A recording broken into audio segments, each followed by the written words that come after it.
Digital media সম্পর্কে বঙ্গবার্তা তার দর্শকদের সতর্ক করে বারবার। তার বাস্তব গুরুত্ব কতখানি এর প্রমাণ দেখুন আজ আরো একবার। নাম পরিচয় বদল করে মহিলাদের সঙ্গে যোগাযোগ বা ঘনিষ্ঠতা তৈরি, কখনো বিয়ের প্রতিশ্রুতি, আবার কখনো জমি বা গাড়ি কিনে দেওয়ার প্রলোভন। আর এইভাবেই লক্ষ লক্ষ টাকা হাতিয়ে নেওয়া হয়েছে মহিলাদের কাছ থেকে। অভিযুক্ত বজবজের বাসিন্দা, পেশায় বিএসএফ কনস্টেবল, নাম মোহাম্মদ নিশাদ আলী। নিউ টাউনের অভিজাত সাপুরজি আবাসন এলাকায় এই সাম্রাজ্য চালিয়ে আসছিল নিশাদ। শেষ পর্যন্ত ধরা পড়েছে পুলিশের জালে। আর এই গুণধরের নামে একাধিক মহিলার ঘনিষ্ঠ সম্পর্কেরও অভিযোগ উঠেছে। মোহাম্মদ নিশাদ আলীর সাথে আমার পরিচয় ভারত ম্যাট্রিমনি অনলাইন সাইটে 2020 সালে।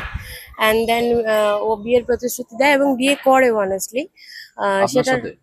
বাট যেহেতু ও সেন্ট্রাল গভর্নমেন্ট এমপ্লয়ি, আমি স্টেট গভর্নমেন্ট, তো ও রেজিস্ট্রিটা করতে পারেনি কারণ ওর আগের বিয়ের তার আগের যে ফার্স্ট বিয়ে তার কেস চলছিল, সে কারণে ও কোনো কোর্ট ম্যারেজ করতে পারেনি। বাট শরীয়ত মতে বিয়ে করে ও আমাকে বাড়িতে রাখে ফর 3 ইয়ার্স।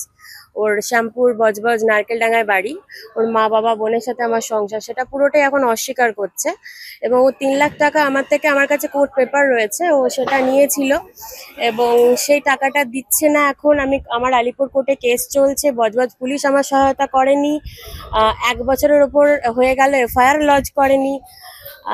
তবুও নিখাতের সাথে আমার পরিচয় এই ম্যাটারে, এবং এখন অবধি আমি আইন শৃঙ্খলার উপর ভরসা রেখে এখনো চাইবো আই ওয়ান্ট জাস্টিস।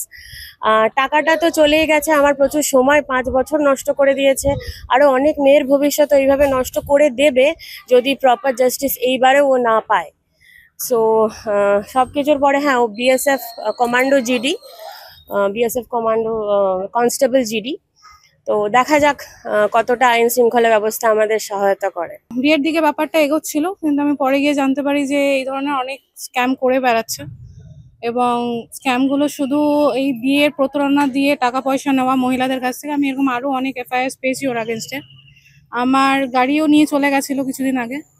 এবং লাস্টলি ফাইনালি যেটা হলো, আমি একটা সিঙ্গেল মাদার, আর আমার বাচ্চার সাথেও একটু নোংরামি করেছে, ঠিক আছে। সো নোংরামি মানে একটু বেশি করেছে, সেটার জন্য একটা কেস করা হয়েছে এখন। I believe in the Indian judiciary system. The backbone of the democracy is Indian judicial system, and the integrity of our legal system. And women who are suffering silently, they can also raise their voice. So this is a stand up for all the women who are suffering silently. আমার introduction হয়েছিল একটা matrimonial সাইটে, ABP wedding. তো সেখান থেকে আমি পরে গিয়ে জানতে পারলাম এই ম্যাট্রিমোনিয়াল সাইট থেকে ও আরো প্রতারণা করেছে। আগে 2টো বিয়ে ছিল, সেগুলো কিছুই জানায়নি। Bureau report, Bangabarta.